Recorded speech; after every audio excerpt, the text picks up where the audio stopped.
يا جماعة بعد إذنكم لايكات كتير، البث مش عاوز يثبت.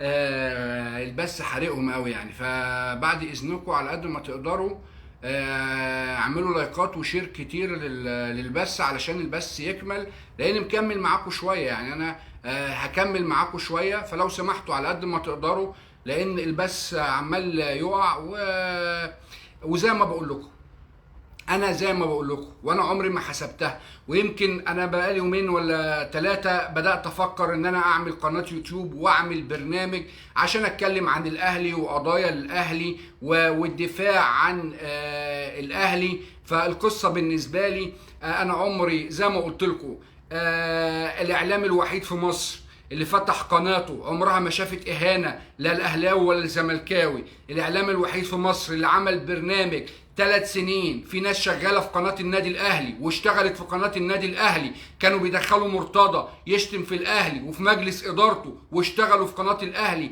احمد سعيد لا لعب في النادي الاهلي ولا كان من ناشئين الاهلي، ولكنه الوحيد اللي عمره ما قبل اهانه على حد في النادي الاهلي، عمره ما قبل اهانه على رئيس النادي الاهلي. احنا كلنا اتشتمنا واتهنا واتقال علينا اللي اتقال، وزي ما بقول لكم اقسم بالله العلي العظيم، اقسم بالله العلي العظيم، الواحد اللي بيحزنه انه ما بيحاربش راجل، اللي بيحزنه ان الشخص اللي قدامه ده ماهوش راجل. الشخص ده محتمي بحصانه. الشخص ده كل البلاغات، مرتضى لو سقط في انتخابات مجلس الشعب مرتضى ينتظره احكام بالسجن تصل ل 600 سنه سجن. مرتضى لو سقط في انتخابات مجلس الشعب منتظر احكام ب 600 سنه. مرتضى بيروح قدام القاضي ويحلف بالله وبالطلاق انه ما شتم حد. مرتضى بيروح يصوت ويقول مش صوتي ومش انا وابو سنيده وام سنيده. مرتضى اهان الاهلي ورموزه، واهان الزمالك ورموزه واداراته. ما سابش حد في مصر ما شتموش، ما سابش حد في مصر ما شتموش. اللي خدوا مرتضى من حصانه، وزي ما بقول لكم الحصانه هي من تحمي النائب في استجوابه من المسؤولين اللي اكبر منه، وليست الحصانه هي مكان لاهانه المصريين وغير المصريين. والفاظ شفتوها في بعض الفيديوهات لدرجه ان البث ما استحملش، وقع من الالفاظ اللي فيه، من الشتيمه اللي وجهها للكابتن محمود الخطيب. وزي ما قلت لك، انت لما تيجي تكلم واحد بالعقل تقول له طب يا ابني انت بتشتم على الخطيب، طب الخطيب ده عمره جاب سيرة الزمالك بلفظ سيء؟ طب الخطيب ده وجه لك إهانة؟ هتلاقي إن رئيس النادي الوحيد في العالم مرتضى هو الرئيس النادي الوحيد في العالم، دي بقى اللي أنا أشهد له بيها، اللي شتم جمهوره وقتله وأهانه وفيهم ناس وراه. عمرك ما هتلاقي رئيس نادي في العالم يجي يتكلم مع جماهيره إلا ما يبلع ريقه ويحترم نفسه، إلا ما يبلع ريقه ويحترم نفسه. أنا بكلم أهالي متغمر. قال رسول الله صلى الله عليه وسلم: ليس المؤمن بلعان ولا فاحش ولا بذيء. شوفوا هو بيتكلم وبيقرأ آيات من القرآن. في بعض الناس تقول لك إيه؟ لا يا جماعة، ده مش حافظ قرآن. لا والله أبدا، والله أبدا. مش فكرة انه مش حافظ قرآن، الفكرة ان القرآن كلامه طاهر ما بيجريش على لسانه، اللسان اللي اتعود على البذاءة والسفالة والسفاهة. انا حاربت مرتضى منصور 7 سنين وانا بحارب مرتضى منصور، ولو قلت لي ايه مرتضى ده عبارة عن ايه هقول لك كلب بلدي، كلب بلدي. لو شافك وانت رايح تصلي الفجر وجري وراك وقعد يهوهو وجريت قدامه ده انه يجري وراك يعمل لك زفه، وان وقفت وبصيت له يرجع. ما عندوش ذره رجوله، ما عندوش ذره رجوله ولا ذره شرف في خصومه.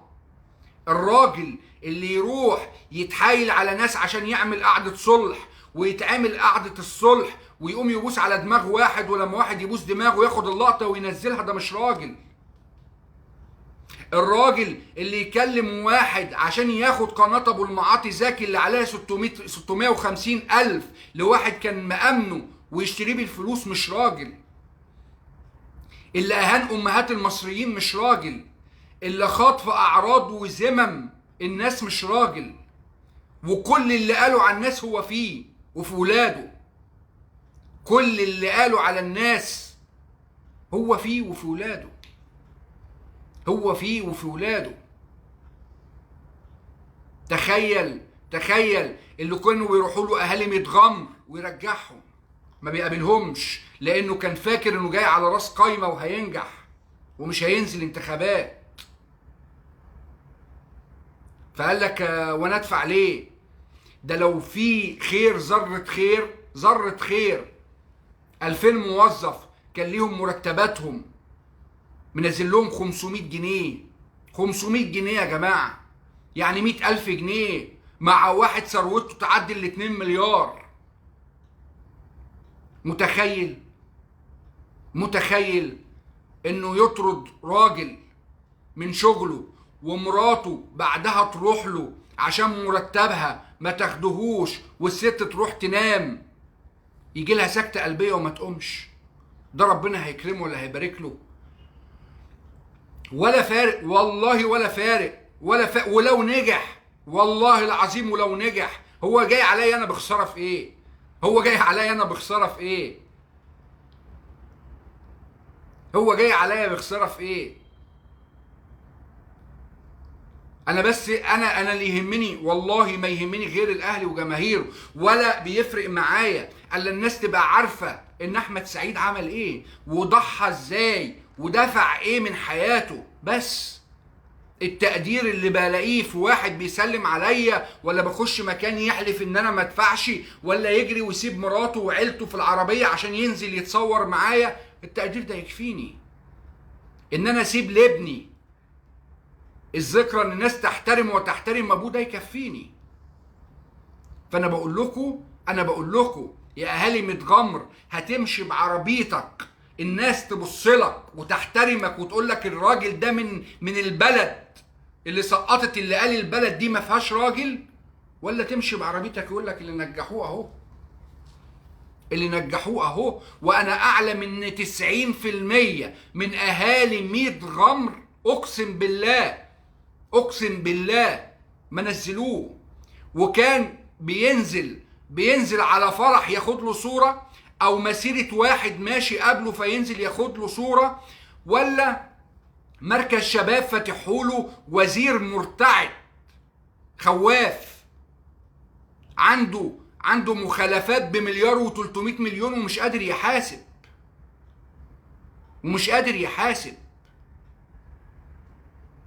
ومش قادر يقول له واحد بيسرق في مال البلد، لا بيسرق في مال ويقول لك انا عملت نادي عالمي، وكله بالكذب وبالنصب. انت متخيل مثلا ابوك، انتوا 10 اولاد فمسافرين، اللي في السعوديه واللي في الكويت واللي في الامارات، فبتبعتوا له فلوس على اساس انه يبني لكم برج وكل واحد فيكم ياخد له 10 شقق، فتكتشف ان هو لما ترجع ان هو وضب لكم الشقه اللي كنتوا قاعدين فيها 3 اوض وصاله على افخم حاجه، ويقول لك اصل الفلوس خلصت، وتعالى بقى ويطلع لك صور للشقه قبلها وبعدها. طب انت لميت كام؟ طب والناس السكان اللي المفروض يسكنوا في البرج وخدت فلوسهم، اعضاء نادي الزمالك اللي دفعوا حق فرع 6 اكتوبر، فين فرع 6 اكتوبر؟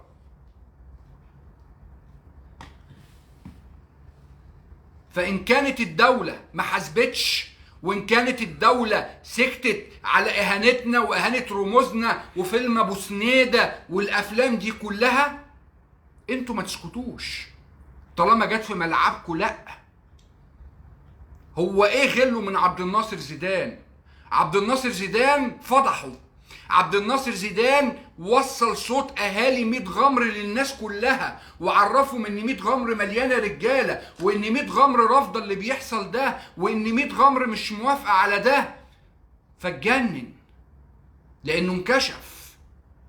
لا اما يمشي في مسيره الناس تقابله تقول له بيبو بيبو، لا اما يمشي في مسيره تانيه الناس تهجم عليه، لا اما مسيره ثالثه يقطعوا البلد وما يرضوش ينزلوه، وماشي معاه 100 قدامه و100 وراه، ومستخبي في النص، مستخبي في النص.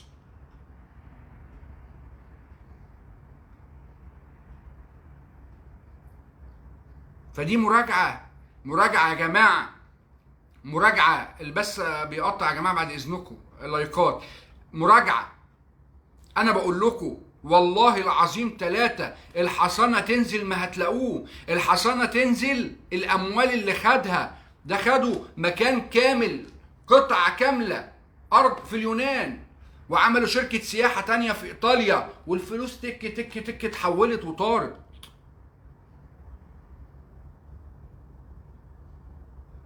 والفلوس طارت. فالقصة بالنسبة لي، وزي ما بقول لكم، لأن في شوية يقول لك يا عم احنا مالنا، لا غصب عنك هينجح، يا ابني هو لو نجح ما هو بيشتمك انت، وانت ما خرنج ما بتردش. هي القصة بالنسبة لي انا برد باخد حقي، هي بيشتمك انت، هو هز امك انت.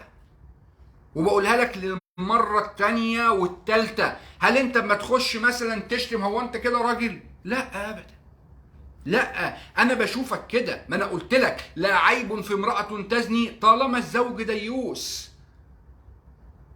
فالنهارده مش عيب، العيب على امك اللي ما ربتش راجل يجيب لها حقها لما يشتمها. فعادي، تحت رجلي، تحت جزمتي. انا بقول لك انت خيالك المريض مصور لك الحق ده صورة الصلح مع ان 30 واحد طلع وقال لك يا عم احنا كنا قاعدين.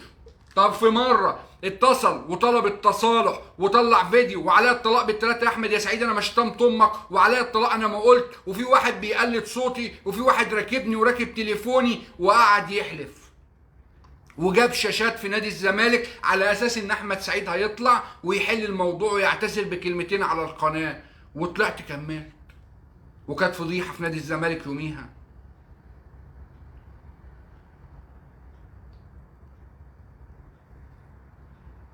فذكر، هو ده اللي اقدر عليه، ان انا افكرك ده قال على الخطيب يا ابن كذا، وكهربا يا ابن كذا، وشتم اخت الخطيب واتهمها في شرفها وفي عرضها. ان كان يرضي واحد فلاح اتربى من الارض ورايح الارض يروح يديله صوته.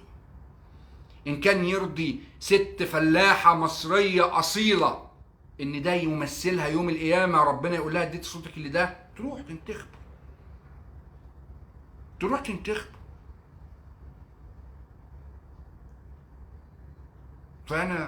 فهي دي القصة، هي دي القصة. انا مش مستني حد، لكن انا بقول لك لان اهالي متغمر. انا راجل مش شرقية يعني، بتكلم عن ولاد عمي، بتكلم عن ولاد بلدي، بتكلم عن الفلاحين الطيبين النضاف اللي حياتهم ما فيهاش سيئة، لا سكروا ولا سهروا ولا سرقوا ولا ارتشوا. اوعوا تشيلوا ذنب زي ده. اللي عايز يحميه يحميه، واللي عايز يحصنه يحصنه، واللي عاوز هي الناس فاكره ايه؟ هي الناس فاكره ان مفيش ربنا ومحدش هيقف قدامه وهيتحاسب على رجولته وكرامته وعلى اللي غلط. راعوا ربنا، راعوا ربنا، واتقوا الله في اهاليكم والحياه ترجع. الرياضه النهارده، وانا قلتها من اول يوم لما عمل المداخله وشتم. طب لو عمل مداخله وشتم وراح جاي متحاسب، لا كان هيبقى فيها احمد سعيد، ولا كان هيبقى فيها ابو المعاطي، ولا كان هيبقى فيها عبد الناصر، ولا كان هيبقى فيها تامر عبد الحميد، ولا كان هيبقى فيها اي واحد حر بيرد على كرامته وبيرد على ناديه اللي بيحبه. النهارده اللي داخل يكلمني يقول لي احمد ما تشغلناش بقى بمشاكلك انت ومرتضى، هو اللي كان بيتصل بيا ويبعت لي على الخاص احمد رد ده طلع شتم الخطيب، احمد رد بيشتم في الاهلي، احمد دمنا محروق. انا ما كانش بيني وبينه مشكله على حته ارض، ولا كان بيني وبينه مشكله على مصلحه. انا كل اللي عملته منعته عن الغلط في الاهلي، فطلع شتم، فرديت الشتيمه. عمل صلح وقال مش انا اللي قلت ومش انا اللي شتمت، وقام بيبوس ومش عارف ايه، وبوست دماغه لما لقيته عنده 72 سنه وبيزك. استغل الصورة، فضلت هاجمه وانتقده وارد عليه اساءته للاهلي لغايه ما دخل معايا ومسحت بيه الارض، ولا فارق ولا فارق ولا فارق. فانا مش هطول اكتر من كده، ولا الهدف، ولا بقول لحد اعمل شير عشان انتشار ولا علشان مش عارف ايه ولا اي حاجه. انا بقول لكم ان كلب جبان قواد كل الصفات، مفيش ذره رجوله ولا ذره كرامه ولا ذره حياء، بس هو لازم يصعب على بعض الناس، لازم، مش هيلاقي زيه تاني يا جماعه، مش هيلاقوا زيه تاني ابدا. انت متخيل ان واحد يقبل على نفسه انه يطلع بدور انا النهارده مش هلعب في برج العرب، وتاني يوم يطلع يقول لك انا قررت العب في برج العرب، انا عليا الطلاق، ما في ذكر يقدر يخصم مني 3 نقط وبعد كده يتخصم مني 6 نقط؟ مش هتلاقي، مش هتلاقي. فالسوق برضو، مصر يا جماعه كلها رجاله، مصر كلها رجاله، ما سيبك من كام واحد اللي بيهزوا دول. فانك تلاقي واحد يقبل انه يطلع بدور خرنج صعب، انا بشفق احيانا انك تلاقي واحد يطلع بدور زي ده، يقبل على نفسه ان يبقى الناس تعمل عليه كاركتر ويتريقوا عليه، وهو بيقول لك انا هعمل ومش هعمل، ويحلف بالطلاق والطلاق يقع، ومش هتلاقي. فصعب، مصر كلها رجاله، مصر كلها رجاله. واحنا يعني انا هخاطب اداره الفيسبوك تعمل على العيال دي قرايل يعملوا لهم قرايل، اللي ما دافعش عن امه ده يتعمل له خلاص يتعمل له اريال، يتكلم كده بالاريال، يبقى شغال كده زي اللي بيطلعوا يهزوا دول، يطلعوا يهزوا عشان الفلوس. فربنا كبير والاقتصاص منه حق، وربنا مش هيسيب حق، وحق ربنا وحقنا هيجي، وحق الخطيب هيجي، وحق مجلس اداره الاهلي، وحق كل الناس هيجي، وحق كل الناس هيجي.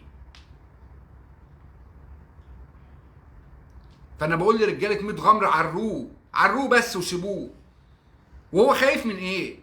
هو مش ذكر ومش اسد واللي بيقول لي انت بره مصر، طب ما انا قلت له واتحديته قدام الدنيا كلها انه يتنازل عن الحصانه ويقف، وانا نزلت ونقف سوا، واللي يتحاسب يتحاسب لو 1000 سنه.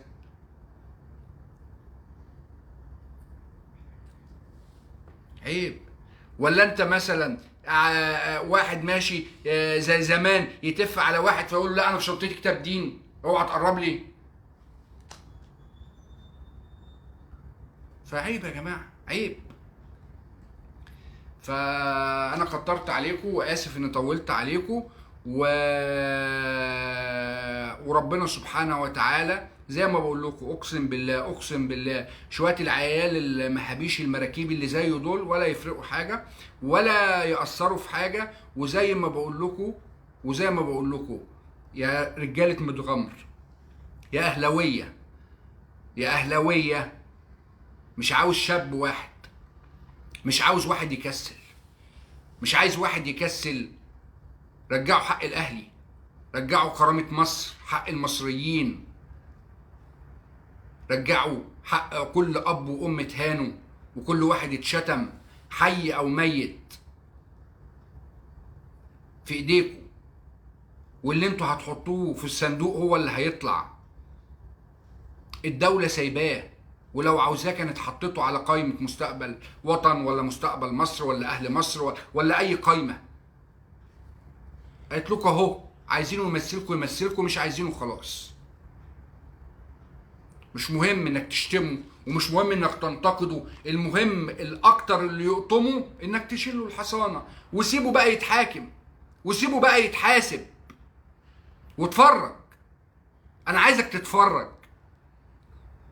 سيبه 3000 بلاغ، سيبه وربنا كبير، وانا اسف ان طولت عليكم، واسف لو لفظ خرج مني كده او كده من العصبيه، ولكن انا بشكركم وبقدركم وبحب وبحترم جمهور الاهلي جدا جدا جدا، وكل المصريين الشرفاء وكل المصريين اللي عندهم كرامه، وربنا يبارك فيكم ويحميكم ويخليكم، وما يحطكوش تحت ايد ظالم محمي بظالم ابدا. يعني خلي بالك، خلي بالك، دي دعوه كبيره قوي ان ربنا ما يحطك تحت ايد ظالم محمي بظالم، لان اصعب شيء، اصعب شيء تواجهه انت لو انسان ان ظالم يتحمي بظالم، بتبقى كارثه. انا في احد البلاغات لما رحت المحكمه، فالقاضي مطلع بلاغ واللي هي القصه بتاعت قوم لوط، وقلت له حضرتك ممكن اسمعك فيديو؟ المحامي معاه فيديو اسمعهولك. قال لي اتفضل. شغلت الفيديو، القاضي ما قدرش يكمله، القاضي ما قدرش يكمل من كميه الشتيمه اللي فيه. قلت له حضرتك واحد بيشتمني كل الشتايم دي، واحد بيطلع يقول عليا جبان وقواد وخاين ومتآمر وجاسوس، اروح اعمل ايه؟ اعمل ايه فيه؟ الرد عليه يبقى ازاي؟ الرد عليه يبقى ازاي؟ قال لي روح قدم بلاغ. قلت له قدمت البلاغ. قلت له حضرتك ده شرع في القتل، ده هدد قتل، وراح وشرع في قتلي، وبعت لي رساله من تليفونه وهو بيقول لي انا اللي كنت بقتلك. والنيابه بعتت الرساله وطلعت الرساله قالت لهم ايوه ده من تليفونه. والحصانه فين؟ النائب العامل، الراجل المحترم، الراجل المحترم اللي مش عارف يعمل معاه ايه، عمال يقدم يا جماعه ارفعوا الحصانه، ارفعوا الحصانه، ارفعوا الحصانه. حصانه ايه؟